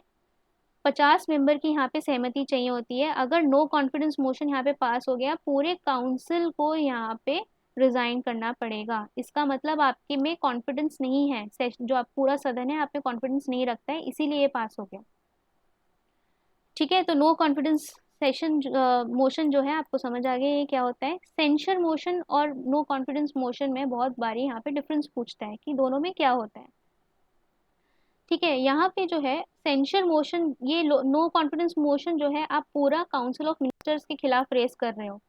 सेंशर मोशन जो है वो एक इंडिविजुअल मिनिस्टर के खिलाफ भी रेस कर सकते हो, प्लस आप यहाँ पे सारे जो आपके काउंसिल ऑफ मिनिस्टर्स हैं उनके खिलाफ भी रेस कर सकते हो। तो इनमें यहाँ पे डिफरेंस है, ठीक है। सेंशर मोशन जो है यहाँ पे इंडिविजुअल मिनिस्टर के खिलाफ भी आप रेस कर सकते हो उनकी स्पेसिफिक पॉलिसी के लिए, ठीक है। आपको उनकी कोई पॉलिसी नहीं समझ आ रही है, पॉलिसी का क्रिटिक आपको करना है, क्रिटिसाइज करना है, तो उसके लिए आप सेंशर मोशन जो है ऑपोजिशन जो है वो रेस कर सकता है इसमें। लेकिन अगर ये पास होता है तो यहाँ पे रिजाइन नहीं करना है, यहाँ पे बस आप आंसर करोगे, आप यहाँ पे आंसर करोगे और फिर उसको यहाँ पे जो रिजाइन, अगर ये पास हो गया तो यहाँ पे मिनिस्टर को रिजाइन करने की जरूरत नहीं है, ठीक है। फिर देखो मोशन ऑफ थैंक्स की बात करते हैं। मोशन ऑफ थैंक्स कौन कौन कंडक्ट कराता है?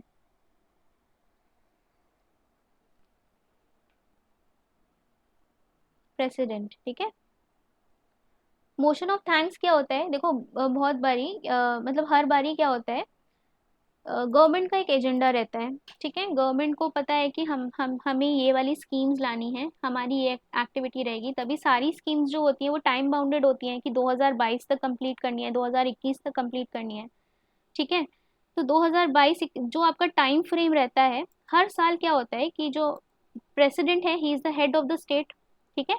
तो प्रेसिडेंट को बोला जाता है कि आपकी गवर्नमेंट का जो एजेंडा है वो आप सदन में एड्रेस करो। हमने देखा है ना कि प्रेसिडेंट 2 बारी एड्रेस करता है हाउस को, एक मोशन ऑफ थैंक्स की केस में।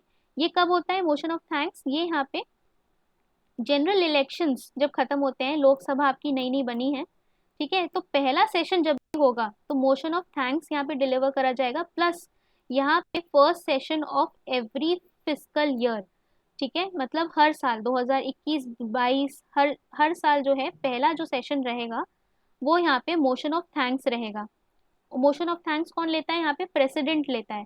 ये क्या करता है यहाँ पे, अगर यहाँ पे जनरल इलेक्शन के बाद भी सरकार नई गठन हो रही है तो वो अपना पूरा अपना जो भी काम करना है उन्हें 5 साल, वो पूरा यहाँ पे प्रेसिडेंट को देंगे। प्रेसिडेंट जो है उसको पढ़ेंगे सदन में, और यहाँ पे पूरा एक बताया जाएगा कि ये गवर्नमेंट के क्या क्या प्रोग्राम्स रहेंगे, ठीक है। तो ये आपका हर साल होगा कि इस साल आपका गवर्नमेंट ने क्या काम किया है, क्या काम करेगी। तो देखो, बस एक गवर्नमेंट जो है वो पूरे लेजिस्लेचर को अपने हेड ऑफ स्टेट के थ्रू बता रही है कि हम क्या करना चाहते हैं और क्या हमारा एजेंडा है इस गवर्नेंस के लिए। तो ये आपका मोशन ऑफ थैंक्स है। तो देखो, मोशन ऑफ थैंक्स जो है बहुत इंपॉर्टेंट डिवाइस है यहाँ पे कि गवर्नमेंट अपना कॉन्फिडेंस कैसे बढ़ा रही है। प्लस यहाँ पे अगर ये मोशन ऑफ थैंक्स जो है इसको भी हम सब्जेक्टेड टू वोट करते हैं, इसको यहाँ पे बाकायदा सेशन में पास होना होता है, ठीक है। कहाँ पे पास होना होता है? दोनों पार्लियामेंट में पास, मतलब दोनों हाउसेस में पास होना चाहिए, पार्लियामेंट में इन जनरल पास होना चाहिए। अगर मोशन ऑफ थैंक्स आपका फेल हो जाता है, पास इस पे नहीं हो पाता है, तो यहाँ पे गवर्नमेंट जो है उसको रिजाइन करना पड़ेगा, ठीक है। तो यहाँ पे गवर्नमेंट कब रिजाइन करती है? एक तो आपका नो कॉन्फिडेंस मोशन पास हो जाता है तब रिजाइन करती है, एक आपका मोशन ऑफ थैंक्स पास नहीं होता है, आई मीन जब पास नो कॉन्फिडेंस मोशन पास होता है तब करती है, और एक आपका मोशन ऑफ थैंक्स फेल हो गया, प्रेसिडेंट ने यहाँ पे एड्रेस किया और वो फेल हो गया।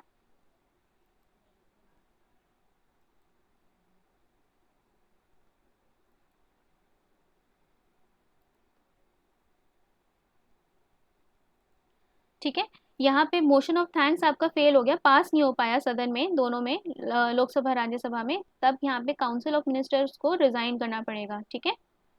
और एक चीज और है, यहाँ पे मनी बिल के केस में भी अगर मनी बिल भी पास नहीं होता है आपका सदन में, तब भी यहाँ पे काउंसिल ऑफ मिनिस्टर्स को रिजाइन करना पड़ेगा, आपकी सरकार गिर जाएगी, ठीक है। याद रखना सरकार कब कब गिरेगी, यहाँ पे सेंशर मोशन के केस में नहीं गिरेगी, नो कॉन्फिडेंस मोशन के केस में गिरेगी, मोशन ऑफ थैंक्स के केस में गिरेगी, मनी बिल का केस हम आगे देखेंगे, ठीक है।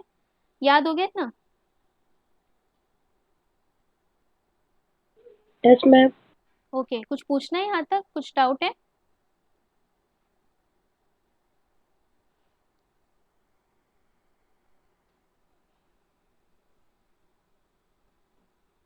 कुछ नहीं पूछना किसी को? सब समझ आ रहा है? मैं पूछूं फिर?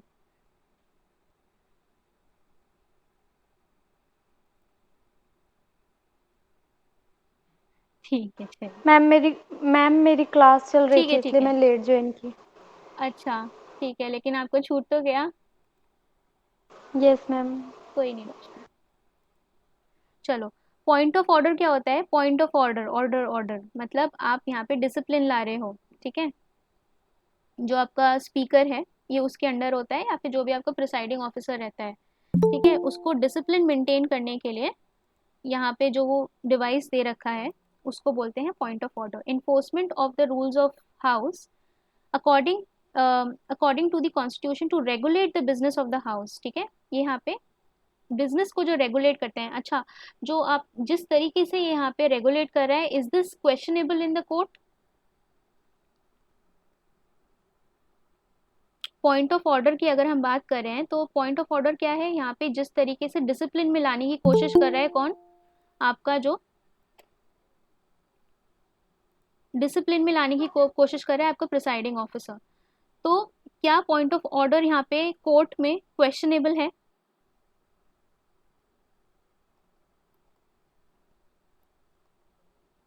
इंटरफेरेंस कर गुड सकते हैं evening. Supreme court? Good evening ma'am. Good evening Rajesh. Sorry ma'am, क्या क्वेश्चन था? मैं सुनना चाहूंगा दोबारा। मैं पूछ रही हूँ कि पॉइंट ऑफ ऑर्डर क्या होता है? पॉइंट ऑफ ऑर्डर के थ्रू जो स्पीकर होता है, ठीक है, या फिर आपका जो प्रिसाइडिंग ऑफिसर होता है, he conducts the regular business, regulate करता है बिजनेस को सदन के, डिसिप्लिन मेंटेन करता है। तो क्या ये पॉइंट ऑफ ऑर्डर में ये क्वेश्चनेबल रहेगा कोर्ट में? नहीं मैम, नो बिल्कुल मैम। नहीं मैम। बिल्कुल, बिल्कुल। तो अगर आपसे पूछे सवाल कि पॉइंट ऑफ ऑर्डर यहाँ पे क्वेश्चनेबल है in the court of in the court, तो यहाँ पे ऑर्डर ये जो है पूरी यहाँ पे डिस्क्रिशन जो रहेगा यहाँ पे प्रिसाइडिंग ऑफिसर का रहेगा, ठीक है? Yes ma'am. ओके। प्लस यहाँ पे ये जो है पॉइंट ऑफ ऑर्डर जो है बेसिकली क्या है, अगर हम और इसको प्रिस्क्राइब तरीके में समझें, तो देखो यहाँ पे जो एमपी है, जैसे आपका पूरा हाउस है बहुत इनडिसिप्लिन हो रहा है, सब शोर मचा रहे हैं यहाँ पे, ठीक है? शोर मचाने लगते हैं तो यहाँ पे कोई भी एमपी खड़े होके बोल सकता है स्पीकर को कि भाई आप जो हाउस को है ऑर्डर में लाइए, ठीक है? तो जब ऑर्डर में लाते हैं तो यही डिसिप्लिन में लाने की बात जब करते हैं तो इसको पॉइंट ऑफ ऑर्डर बोलते हैं, ठीक है? Yes ma'am. ओके, चलो आगे देखते हैं यहाँ पे रेजोल्यूशन। देखो रेजोल्यूशन हमने मोशंस देख लिए, रेजोल्यूशंस देखते हैं कि रेजोल्यूशन किस टाइप्स के होते हैं। देखो एक होता है प्राइवेट मेंबर रेजोल्यूशन, एक होता है गवर्नमेंट रेजोल्यूशन, एक होता है स्टैट्यूटरी रेजोल्यूशन। प्राइवेट रेजोल्यूशन का मतलब ऐसा नहीं है कि कोई प्राइवेट मेंबर कर रहा है, इसका मतलब ये होता है कि आपके काउंसिल ऑफ मिनिस्टर्स में से कुछ मिनिस्टर्स हैं, ठीक है, सॉरी आपके एमपीज में से काउंसिल ऑफ मिनिस्टर्स हैं, ठीक है? तो अगर आपका कोई मिनिस्टर यहाँ पे रेजोल्यूशन पास कर रहा है, क्या कह रही हूँ मैं, आपका मिनिस्टर के अलावा अगर कोई यहाँ पे रेजोल्यूशन पास कर रहा है, ठीक है, आपके जितने भी आपके जैसे मान लो यहाँ पे 30 काउंसिल ऑफ मिनिस्टर्स हैं, उनके अलावा अगर कोई भी नॉर्मल एमपी जो आपका है सदन में वो रेजोल्यूशन पास करता है तो उसको आप क्या बोलते हो, प्राइवेट मेंबर रेजोल्यूशन। उसके बाद फिर वहाँ पे प्राइवेट मेंबर बिल आएगा, पहले रेजोल्यूशन आता है, ठीक है? तो यहाँ पे प्राइवेट मेंबर रेजोल्यूशन क्या रहेगा, जो यहाँ पे मिनिस्टर के अलावा कोई और एमपी यहाँ पे रेज कर रहा है। इसका याद रखना है कि ये सिर्फ फ्राइडे को रेज करा जाता है, ठीक है? बाकी दिन यहाँ पे जो है गवर्नमेंट के बिजनेस के लिए रखे गए हैं। ओके, यहाँ पे अब देखो गवर्नमेंट रेजोल्यूशन क्या होता है। गवर्नमेंट रेजोल्यूशन जो होता है, अगर आपका यहाँ पे मिनिस्टर जो है वो लेके आ रहा है, मतलब गवर्नमेंट रेजोल्यूशन का मतलब आपका जो गवर्नमेंट है यहाँ पे कोई बिल लाना चाहती है, ठीक है? तो जब मिनिस्टर लेके आता है तो उसको हम क्या बोलते हैं, गवर्नमेंट रेजोल्यूशन बोलते हैं। और स्टैट्यूटरी का मतलब क्या होता है, स्टैट्यूटरी का मतलब होता है स्टैच्यूट, स्टैच्यूट का मतलब क्या होता है, लॉ।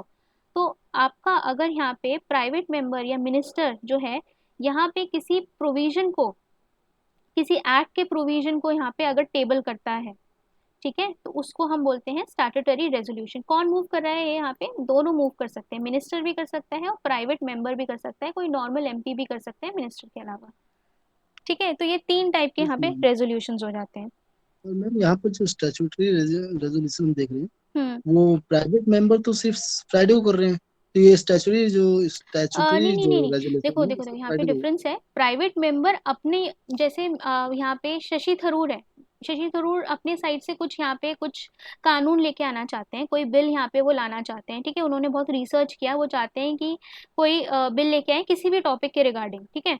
तो वो इंटायरली उस एमपी के बेसिस पे जो होगा वो यहाँ पे प्राइवेट मेंबर रेजोल्यूशन रहेगा। स्टैट्यूटरी क्या होगा, ऑलरेडी एक एक्ट ऑफ पार्लियामेंट एग्जिस्टेंस में है, उसको कोई भी रेज कर सकता है, चाहे वो यहाँ पे एमपी हो चाहे वो मिनिस्टर हो। तो जब यहाँ पे एग्जिस्टिंग एक्ट ऑफ पार्लियामेंट का कोई प्रोविजन आप रेज कर रहे हो, ठीक है, तो वो जो रहेगा वो आपका स्टैट्यूटरी रहेगा, ये नया नहीं है, ये ऑलरेडी यहाँ पे एक्ट है, ठीक है? उसको ओके आप यहाँ मैम। पे और टेबल कर ये रहे हो। मंडे टू फ्राइडे किसी भी हाँ हाँ डे पे हाँ, जो ये है। इसमें कुछ नहीं है, लेकिन ये याद रखना फ्राइडे को यहाँ पे अलग से जो यहाँ पे एमपी इंट्रोड्यूस कर रहा है वो वाला रहेगा, ठीक है? एक और छोटा सा क्वेश्चन मैम, हम्म। कि जो फ्राइडे यहाँ पर मेंशन है प्राइवेट मेंबर रेजोल्यूशन पर, हम्म। तो क्या ये कॉन्स्टिट्यूशन में मेंशन है, या फिर ये एक, जैसा कि कल हमने पढ़ा था बाकी चीजों के लिए, कि प्राइवेट का वैसे आई एम पार्लियामेंट नॉट पर, श्योर कि मेंशन है कि नहीं है, नॉट श्योर, आई क्योंकि एम मैम नॉट श्योर, कल मैं हमने देख के ये भी बता पढ़ा था दूंगी। ना मैम, कि जो हमारी जो सेशंस होते हैं वो हम्म। पार्लियामेंट के ऊपर छोड़ दिए गए हैं, कि वो चाहे जब ले कर सकते हैं, पर ये है कि 6 महीना गैप जो है, 6 महीने के बाद लेना ही लेना है, साल में 2 बार हम्म।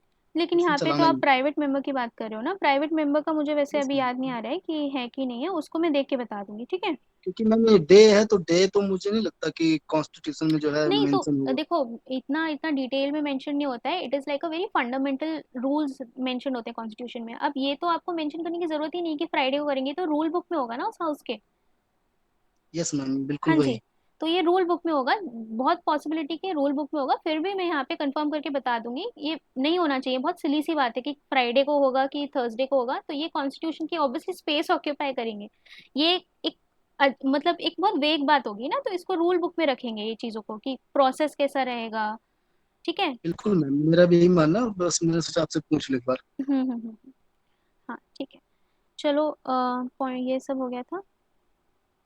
ठीक है, अब देखो यहाँ पे इसका दोनों का भी मैंने डिफरेंस बता दिया था ना, इन दोनों के बीच में क्लियर है ना, सेंशन मोशन और नो कॉन्फिडेंस मोशन के बीच में।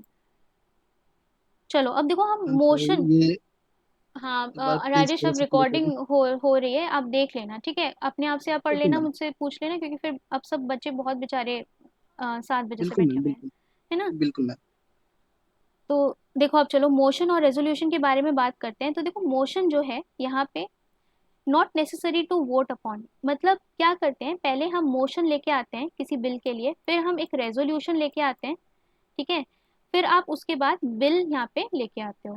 ठीक है। तो मोशन क्या है, मोशन मैंने बताया था कि आप एक तरीके से सारे मेंबर्स की परमिशन ले रहे हो, कंसेंसस ले रहे हो, ठीक है, कंसेंट ले रहे हो, ठीक है, तो वो आपका मोशन कहलाता है। तो मोशन जो है this is not subjected to vote, not necessary to vote upon. ये यहाँ पे जो आपका प्रिसाइडिंग ऑफिसर है इसको एक्सेप्ट भी कर सकता है, इसको यहाँ पे रिजेक्ट भी कर सकता है, ठीक है। तो ये प्रिसाइडिंग ऑफिसर पे डिपेंड करता है, अगर उसने यहाँ पे एक्सेप्ट कर दिया तो वो वहाँ पे रेजोल्यूशन में कन्वर्ट हो जाएगा और फिर उस पर वोटिंग होगी, ठीक है। तो रेजोल्यूशन जो हैं, हमने 3 टाइप के रेजोल्यूशंस पढ़े थे, और हमने जो मोशंस पढ़े थे यहाँ पे बहुत सारे मोशंस पढ़े थे ऊपर, ठीक है, सब्सटैंटिव मोशन और आपका वो सब मोशन। तो उस वो मोशंस जो हैं वो जब एक्सेप्ट हो जाएंगे तो वो रेजोल्यूशन में कन्वर्ट हो जाएंगे, फिर उनके ऊपर वोटिंग होगी, ठीक है।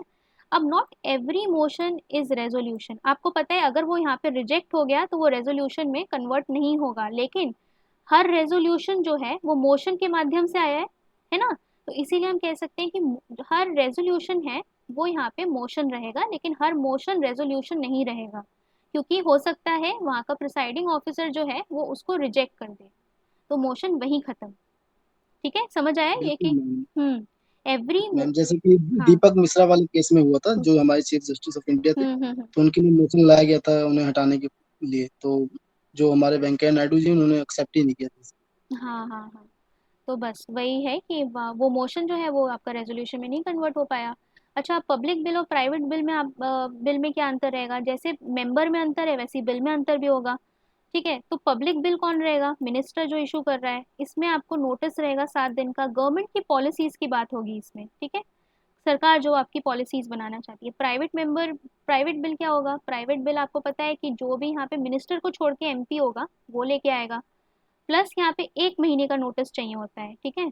यहाँ पे एकदम पूरा यहाँ पे 1 महीने पहले ही इन्फॉर्म करेंगे, तभी आप यहाँ पे प्राइवेट मेंबर बिल लेके आ सकते हो। प्लस ये एक तरीके से स्टैंड ऑफ ऑपोजिशन देखा जाता है, मतलब जैसे मैंने आपको शशि थरूर का बताया, तो शशि थरूर ऑपोजिशन में आएंगे, ठीक है, तो अगर वो यहाँ पे कोई बिल लेके आना चाहते हैं तो ये इन जनरल, स्ट्रिक्ट डिवीजन नहीं है यहाँ पे, इन जनरल मैं जेनेरिक बात कर रही हूँ कि यहाँ पे ऑपोजिशन का स्टैंड देखा जाता है प्राइवेट मेंबर बिल में, ठीक है। देखो गवर्नमेंट, अगर गवर्नमेंट को लाना होगा तो गवर्नमेंट तो इस माध्यम से लाएगी ना, पब्लिक बिल से, वो अपने मिनिस्टर को बोलेगी कि भाई हम ये चाहते हैं तो आप ये लेके आओ, तो मिनिस्टर लेके आएगा। अब प्राइव जो आपका दूसरे एमपीज हैं जो आपके गवर्नमेंट क्या कहते हैं रूलिंग पार्टी के मेंबर नहीं है, वही तो प्राइवेट माध्यम से लेके आएंगे, तो इसीलिए यहाँ पे स्टैंड ऑफ ऑपोजिशन बोला गया है। यस मैम, और ये मैम जो हमने प्राइवेट रेजोल्यूशन पढ़ा, एक हम्म, तरह से प्राइवेट बिल जो है वो उसी से रिलेटेड है मैम। हाँ बिल्कुल वही मैं कह रही हूँ, प्राइवेट बिल और प्राइवेट मेंबर आपस में जुड़े जुड़े हैं, ठीक है, तो जैसे भी सवाल पूछे वैसे वैसे उसको यहाँ पे फॉर्मुलेट कर लेना।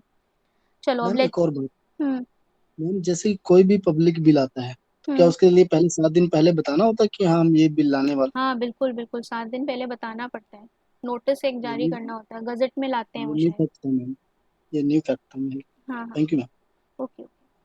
ठीक है, यहाँ पे चलो अब लेजिस्लेटिव प्रोसेस देखते हैं। तो देखो यहाँ पे जो ऑर्डिनरी बिल का यहाँ पे लेजिस्लेटिव प्रोसेस रहता है, ये यहाँ पे 5 स्टेजेस में होता है, ठीक है। पहली बारी आप क्या करते हो, उसकी पहली रीडिंग लगाते हो उसको, ये जो मैं आपको कह रही हूँ ना 7 दिन का, ये यहाँ पे देखो उसको पब्लिश करोगे आप गजट ऑफ इंडिया में, ठीक है, तब उसकी पहली यहाँ पे उसकी रीडिंग करी जाएगी, ठीक है। फिर यहाँ पे दूसरी रीडिंग करी जाएगी, इसमें क्या होगा, यहाँ पे इसकी स्क्रूटनी करी जाएगी, ठीक है। जनरल डिस्कशन होगा इसका, और फिर यहाँ पे कमिटी, वहाँ पे कमिटी के पास जाएगा ये बिल, ठीक है। सेकेंड रीडिंग में ये होगा कि डिस्कशन हो रहा है उस पर। फिर जब ये यहाँ पे कमिटी के पास चला जाएगा इन जनरल, थर्ड स्टेज में क्या होगा, इसके ऊपर यहाँ पे डिबेट होने लगेगी, ठीक है। डिबेट होने लगेगी, इसमें यहाँ पे एक्सेप्ट करेंगे, रिजेक्ट करेंगे, अमेंड करेंगे, जो भी इनको लगेगा वो यहाँ पे चीज़ें डिस्कस करके यहाँ पे इस पे पूरा डिस्कशन हो जाएगा, ठीक है। अब यहाँ पे इसको यहाँ पे इन्होंने एक्सेप्ट किया या रिजेक्ट किया, फिर अब ये नेक्स्ट हाउस में जाएगा, है ना। जब नेक्स्ट हाउस में जाएगा तो वो फोर्थ स्टेज आ गई है उसकी। सेकेंड हाउस में जाने के बाद फिर से ये क्या करेंगे, अपने फर्स्ट सेकेंड थर्ड जो मेथड है ये रिपीट करेंगे। वहाँ पे फर्स्ट रीडिंग होगी, पहली बार रीड करेंगे, फिर यहाँ पे फिर से दूसरी सेकंड रीडिंग करेंगे, डिस्कस करेंगे, फिर यहाँ पे फिर से सब्जेक्ट टू दिस रिजेक्शन या एक्सेप्शन करेंगे, एक्सेप्ट करेंगे, ठीक है। तो फिर से ये 1 2 3 प्रोसेस रिपीट हो जाएगा। फिर फिफ्थ पॉइंट क्या रहेगा, यहाँ पे भी मान लो ये राज्यसभा है सेकेंड हाउस, तो यहाँ पे भी पास हो जाएगा, तो यहाँ पे कहाँ जाएगा, लास्ट प्रोसेस क्या रहेगा, प्रेसिडेंट के पास जाएगा, ठीक है। प्रेसिडेंट ने यहाँ पे एसेंट दे दी है, तो यहाँ पे आप स्टैचूट बुक में रख दोगे। स्टैचूट का मतलब होता है लॉ, लॉ बुक में रख दोगे। लॉ बुक में क्यों रखोगे, क्योंकि ये हम यहाँ पे ऑर्डिनरी बिल की बात कर रहे हैं। ऑर्डिनरी बिल मतलब कोई भी आम कानून, ठीक है। तो ये आपका Yes, ma'am. नॉर्मल पांच स्टेप्स रहेंगे। पहले गजट में उसको नोटिफाई करेंगे, फिर हाउस में डिस्कशन होगा, फिर रिजेक्ट या एक्सेप्ट करेंगे, फिर अगले सेशन में भेजेंगे, फिर से दोबारा उस पर डिस्कशन होगा, फिर एसेंट के लिए देंगे। एसेंट में जब उसको मिल जाएगी तो स्टैचूट बुक में यहाँ पे उसको रख देंगे। प्रेसिडेंट के पास पावर रहती है कि वो उस पर सस्पेंसिव वीटो रखे, ठीक है, विदहोल्ड कर ले, ये जितने भी उसके पास वीटो पावर्स हैं उसको यहाँ पे यूज करे इस स्टेप में, फिफ्थ स्टेप में, ठीक है। Yes ma'am. मैम एक और यहाँ पे क्वेश्चन है। हाँ हाँ हाँ तो हमने जैसा कि देखा कि दोनों सदन में से, चाहे वो लोकसभा और राज्यसभा में, जिसमें भी पहली बार दिखाया गया तो हम्म, फर्स्ट रीडिंग होती है, और सेकंड रीडिंग में क्या होता है कि वो उसके लिए एक जांच कमेटी बिठा जाती है। हाँ वो जांच पड़ताल करती है, उसमें जो कुछ भी लिखा है वो सुझाव देती है अपने। तो हम्म। मैम ये डिमांड की जाती है स्क्रूटनी कमेटी की, कि या हर फिर? बारी नहीं जाती है, इस बारी जो अभी बीजेपी के टर्म्स में हो रहा है, ये लोग कमेटी में भेजते ही नहीं है, कमेटी स्टेज ही एक स्किप कर देते हैं। ऑपोजिशन का यहाँ पे उन्होंने बहुत बारी क्रिटिसाइज किया है कि अब इन जनरल लॉ बनाने की, आपने सुना होगा ना कि जो बिल है वो फटाफट पास हो रहे हैं, मतलब पास कब हो रहे हैं, थर्ड स्टेज पे एकदम तुरंत से पहुंच जाते हैं सेम डे पे। कमिटी वाली जो स्टेज है यहाँ पे पूरी यहाँ पे स्किप कर देते हैं, है ना। तो हाउस, बिल्कुल मैम। हाँ, तो ये आजकल यही हो रहा है कि कमिटी स्टेज में नहीं जा रहे हैं। ये तो देखो हाउस का डिस्क्रिशन है, आपको नहीं भेजना है कमिटी में तो मत भेजो।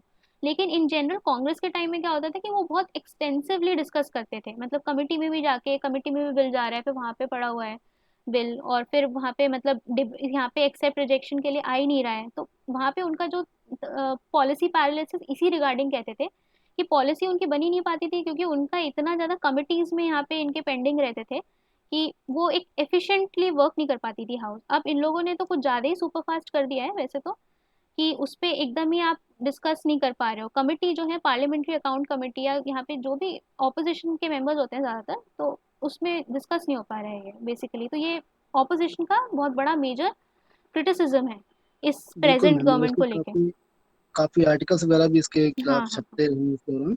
और मैम एक और कि हाँ एक सदन से जब वो पास हो जाता है तो सेकंड सदन में फिर सेकंड रीडिंग के दौरान इसमें कमेटी के पास नहीं भेजा जाता। हाँ, सेकंड कमेटी में इसमें मेरे ख्याल से शायद नहीं भेजते हैं, ठीक है, एक बार ही नहीं कंफर्म कर भेजते लूँगी, ना, वैसे नहीं एक बार भेजते हैं। हो नहीं हाँ, भेजते हैं। ठीक है। अच्छा, अब यहाँ पे फोर्थ स्टेप के बाद जब यहाँ पे सेकंड बिल में, सेकंड हाउस में यहाँ पे बिल जो है गया है, और इसमें यहाँ पे ये लोग हैं ये कॉन्क्रीट डिसीजन नहीं निकाल पा रहे हैं, ठीक है। तो ऑर्डिनरी बिल के केस में यहाँ पे 6 महीने तक अगर इन्होंने कोई एक्शन नहीं लिया, 6 महीने से लटका हुआ है बिल, तो यहाँ पे ये डेडलॉक कहलाता है, ठीक है। और डेडलॉक के केस में आप क्या करोगे, जॉइंट सिटिंग लोगे। जॉइंट सिटिंग का आर्टिकल क्या है, 108 मैम। 108, ठीक है। ठीक है, फिर जॉइंट सिटिंग लोगे। इसी से पहले अगर 6 महीने हो गए हैं, प्रेसिडेंट के पास आ ही नहीं पा रहा है, तो प्रेसिडेंट यहाँ पे बोल सकता है कि भाई हम इसके रिगार्डिंग हम जॉइंट सिटिंग ले सकते हैं, ओके। और अगर उसके बाद भी यहाँ पे लोकसभा नहीं आती है, तो यहाँ पे अगर प्रेसिडेंट नोटिफाई कर चुका है जॉइंट सिटिंग के लिए, तो ये बिल जो है डेडलॉक जिसमें हो रखा है ये लैप्स नहीं होगा। चलो अब हम मनी बिल की बात करते हैं, इतना समझ आ गया। यस मैम, क्लियर है। Okay okay. और मैम काफी स्टूडेंट्स जा चुके हैं, तो हाँ, तो फिर क्या हम एंड कहते भी हैं, कर 7 सकते हैं बजे मनी चल बिल रहे से। हाँ, 7 बजे से चल रही हैं। है। यस मैम, क्योंकि ये इम्पोर्टेंट टॉपिक्स है मैम, मैं नहीं चाहता कि सभी, मैं चाहता हूँ सभी तक पहुंचे ये जानकारी। ठीक है, चलो फिर मनी बिल हम ये भी कल देख ठीक है। लेते हैं। कल क्या है? संडे है। कल क्लास होती है आप लोग की? यस मैम, वो यस मैम। डिपेंड करता है आप लेते हैं या नहीं। ठीक है, मुझे बता देना, ठीक है? जैसे भी हो सर को बता देना, लेनी है नहीं लेनी है, जैसा भी कन्वीनियंट हो। I am cool with it, ठीक है? जो भी हो, जैसा भी हो बता देना। क्लास लेनी हो तब बता देना, नहीं लेनी हो तब भी बता देना। ओके थैंक्स मैम इसके लिए, और प्लीज लीजिएगा, सभी ओके चाहेंगे। ओके, ठीक है। चलो फिर मैं कल सारे बिल्स पढ़ाऊंगी, and these bills are very important, ठीक है? मनी बिल और यस दोनों मैम। फाइनेंस बिल और इन सब में बहुत कंफ्यूजन होता है। मनी बिल और इसमें कल देखते हैं फिर, ठीक है? चलो bye bye, thank you take ma'am, care, thank you so much. Good night ma'am. Good night, good night ma'am. Good night.